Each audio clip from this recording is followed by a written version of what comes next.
Nous sommes en 2025. Le monde est au bord du précipice. Les tensions internationales s'intensifient dangereusement. Des guerres font rage sur plusieurs continents, alimentées par de vieilles haines et de nouvelles rivalités. Des crises économiques secouent les nations, plongeant des millions de personnes dans une pauvreté extrême. La nature elle-même semble se rebeller contre l'humanité. Des tremblements de terre secouent le sol avec une fréquence alarmante.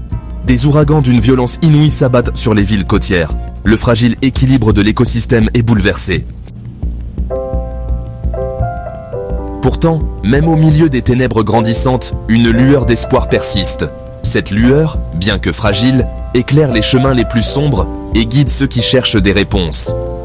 Dans ce monde où la technologie et la tradition se heurtent, l'espoir trouve sa place dans les cœurs des croyants. Depuis des siècles, les croyants s'accrochent aux anciennes prophéties de la Bible. Ces textes sacrés, transmis de génération en génération, offrent des visions d'un avenir incertain, mais porteur de promesses. Les pages jaunies de la Bible révèlent des secrets et des avertissements pour ceux qui savent lire entre les lignes. L'Apocalypse a longtemps été une source à la fois de fascination et d'appréhension. Les cieux menaçants et les horloges numériques qui comptent les secondes rappellent à tous que le temps est compté. Chaque instant qui passe nous rapproche de ce moment fatidique. Guerre, famine, épidémie et catastrophes naturelles annoncent l'avènement d'une ère nouvelle. Ces événements, bien que terrifiants, sont les signes avant-coureurs d'un changement profond. Ils marquent la fin d'un cycle et le début d'un autre où l'humanité devra se réinventer pour survivre. Ce sont les signes avant-coureurs d'un plan divin. Les symboles lumineux dans le ciel et les prophéties numériques rappellent à tous que rien n'est laissé au hasard. Chaque détail, chaque événement fait partie d'un dessein plus grand. La scène est prête, les acteurs sont en place et l'acte final est sur le point de commencer. Dans ce théâtre de la vie, chaque individu joue un rôle crucial. Les décisions prises aujourd'hui détermineront le cours de l'avenir. Ces temps tumultueux pourraient-ils être l'accomplissement des prophéties anciennes ? Les tempêtes violentes et les images holographiques des anciennes prophéties semblent indiquer que le moment est venu. Les signes sont clairs pour ceux qui savent les interpréter. Le monde retient son souffle, se préparant à l'inévitable. Dans cette attente silencieuse, chacun se demande ce que l'avenir réserve. Les cœurs battent à l'unisson, unis par l'incertitude et l'espoir d'un nouveau départ. Et puis, cela arrive. Le ciel s'embrase d'une lumière d'une intensité inimaginable. Le soleil pâlit en comparaison de cette conflagration céleste. Le temps semble s'arrêter, tous les yeux rivés vers le haut. Là, au milieu du tourbillon de lumière, une figure émerge. Ses yeux brûlent d'un amour sans limite. Vêtu d'une robe d'un blanc éclatant, il descend des cieux. Le son d'une trompette brise le silence. Les morts en Christ ressusciteront les premiers, leur corps transformé. Quatrième partie, le rassemblement des saints. Des quatre coins du globe, les croyants sont rassemblés. Ils viennent de toutes les nations, de toutes les cultures et de toutes les langues, unis par une foi commune qui transcende les frontières et les différences. Les divisions qui les séparaient autrefois disparaissent en présence de leur foi commune. Les barrières de race, de classe et de croyance s'effondrent, laissant place à une unité profonde et sincère.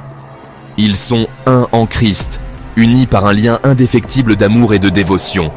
Les boiteux marchent, les aveugles voient, les sourds entendent. Les malades sont guéris, leurs corps et leurs esprits restaurés par une force divine. Leur corps rendu intact par la puissance du Christ ressuscité. Les miracles se multiplient, témoignant de la présence vivante et active de leur foi. La mort elle-même a été engloutie dans la victoire. La peur et le désespoir sont remplacés par l'espoir et la joie, car la promesse de la vie éternelle est accomplie. Une vague de paix submerge la foule assemblée. L'ancien ordre disparaît, emportant avec lui les conflits et les souffrances du passé. Et un nouveau ciel et une nouvelle terre sont inaugurés. Un monde où règne la justice, la paix et l'amour. Un monde transformé par la lumière de leur foi commune. Cinquième partie. L'aube d'un nouveau millénaire. Alors que le soleil se lève sur une nouvelle ère, un sentiment d'espoir et de renouveau envahit l'air. Les cieux s'illuminent de couleurs vives. annonçant le début d'un âge d'or. Les forces des ténèbres vaincues, Jésus établit son règne millénaire. Son trône brille d'une lumière éclatante, symbolisant la victoire ultime du bien sur le mal. La malédiction qui a frappé l'humanité depuis la chute est levée. Les chaînes de l'oppression se brisent, et une lumière divine perce les ténèbres, apportant la liberté à tous. Le lion se couchera avec l'agneau. Dans ce monde nouveau, la paix règne entre toutes les créatures, et les anciens ennemis vivent désormais en harmonie. La justice coule comme un fleuve puissant, et la droiture comme un torrent intarissable. Les rivières de ce monde sont pures et claires, symbolisant la pureté et la justice qui imprègnent chaque aspect de la vie. Les pauvres et les opprimés sont vengés. Dans les tribunaux futuristes, la justice est rendue équitablement, et les cris de joie résonnent dans les rues. En ce temps de paix et de prospérité sans précédent, la connaissance du Seigneur couvre la terre. Les gens se tournent vers la sagesse divine, trouvant guidance et réconfort dans les écritures numériques. L'amour règne en maître, unissant tous les cœurs dans une harmonie parfaite. Les communautés se rassemblent, célébrant leur unité et leur diversité dans une symphonie de couleurs et de lumière.